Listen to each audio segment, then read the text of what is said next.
열왕기상 14장 말씀을 통해 우리를 향한 하나님의 뜻을 함께 살펴보며 기도의 제목을 찾고자 합니다.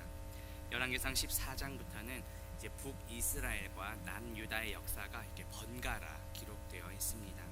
1절부터 20절까지는 북이스라엘의 왕 여로보암에 대한 내용인데, 여로보암은 자신의 죄악을 끝내 깨닫지도 못했고 결국 심판을 선고받게 됩니다.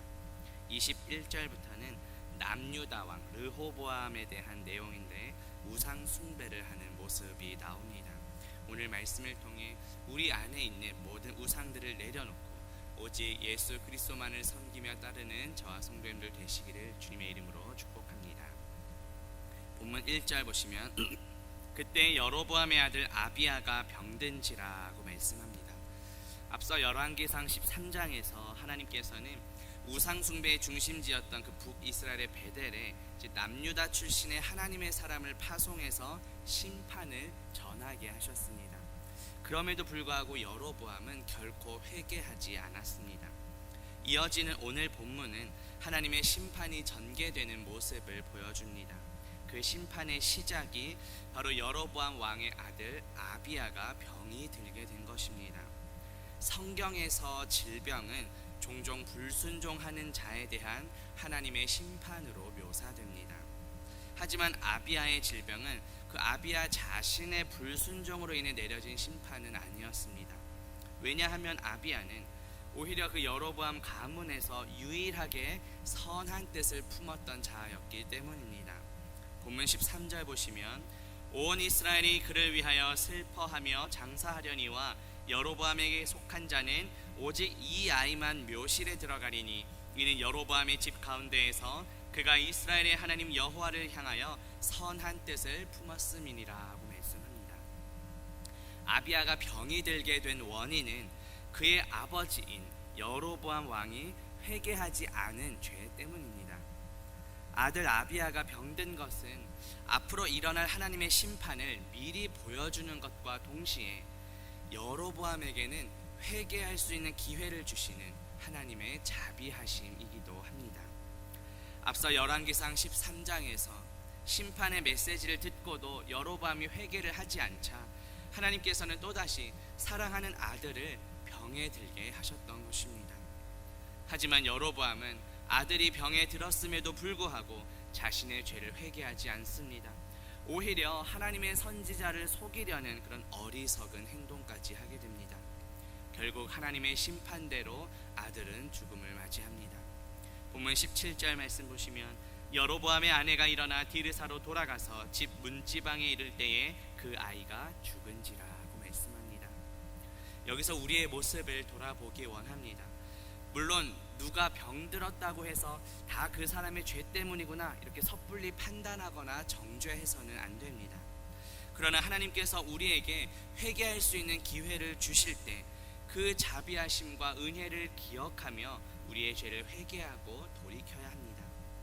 이번 주일 설교 때 우리의 원수는 곧 예수 그리스도를 대적하는 우리의 악한 기질임을 들었습니다. 이것을 해결하기 위해서는 예수 그리스도의 도우심과 은혜를 구해야 하며 그 말씀의 씨앗이 우리의 마음에 뿌려져야 함을 들었습니다. 날마다 우리의 죄를 회개하며 예수 그리스도의 강력한 말씀으로 은혜와 회복을 경험하는 저와 성도님들 되시기를 주님의 이름으로 축복합니다. 본문 21절 보시면 솔로몬의 아들 르호보암은 유다 왕이 되었으니 르호보암이 왕위에 오를 때에 나이가 41세라 여호와께서 자기 이름을 두시려고 이스라엘 모든 지파 가운데에서 택하신 성읍 예루살렘에서 17년 동안 다스리니라. 그의 어머니의 이름은 나아마요 암몬 사람이더라고 말씀합니다. 앞서 1절부터 20절까지는 북이스라엘의 왕 여로보암에 대한 하나님의 심판을 다루었다면 이제 21절부터는 남유다의 왕 르호보암에 대한 내용이 나옵니다. 이전에 하나님께서 솔로몬 왕을 심판하실 때 오직 한 지파를 너 아들에게 줄 것이라고 하신 적이 있습니다. 열왕기상 11장 13절에 보면 오직 내가 이 나라를 다 빼앗지 아니하고 내 종 다윗과 내가 택한 예루살렘을 위하여 한 지파를 내 아들에게 주리라고 말씀하셨습니다. 그 한 지파가 바로 유다 지파이며 솔로몬의 아들인 르호보암이 그 남유다의 왕이 된 것입니다. 성경은 이렇게 왕국이 분열된 근본적인 책임이 바로 솔로몬에게 있음을 보여줍니다. 동시에 하나님의 심판과 약속은 반드시 지켜진다는 것도 보여줍니다. 이 르호보암의 어머니는 암몬 사람 나아마입니다. 암몬은 밀곰이라는 우상을 섬긴 민족입니다. 이 밀곰의 숭배는 신생아를 제물로 바치는 아주 사악한 의식을 동반했습니다. 이런 우상 숭배를 하는 어머니를 두었던 이 르호보암은 그 어머니의 영향력에서 벗어나지 못하고 결국 남유다 모든 사람들이 우상을 섬기게 만듭니다. 그로 인해 하나님의 진노를 받게 됩니다.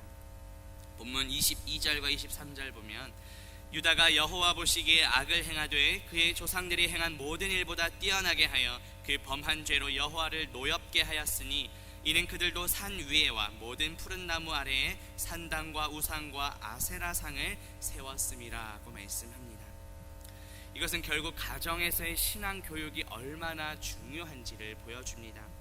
지난 우리 어린이 주일 설교 때 우리는 오직 주의 교훈과 훈계로 자녀들을 양육해야 함을 들었습니다. 자녀는 하나님께서 주신 선물이며 하나님의 소유이기에 우리가 하나님의 말씀으로 잘 양육하여 다시 하나님께 바쳐야 합니다. 결단코 우상에게 내어주어서는 안 됩니다. 예수 그리스도보다 높아진 모든 것은 다 우상 숭배입니다. 자녀 역시 예수 그리스도보다 더 높아진다면 우상이 될 수 있습니다.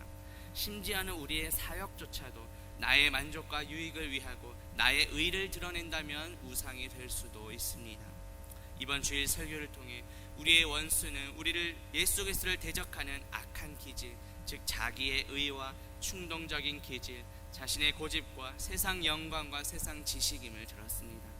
예수 그리스도보다 높아진 우상들, 예수 그리스도를 대적하는 우리의 모든 악한 기질들을 내려놓고 오직 예수 그리스도만을 따르며 섬기는 저와 성도님들 되시기를 주님의 이름으로 축복합니다. 기도합니다. 하나님 아버지, 오늘 말씀을 통해 하나님께서는 우리에게 회개할 기회를 주시는 자비로우신 은혜의 하나님이심을 깨닫게 하시니 감사합니다.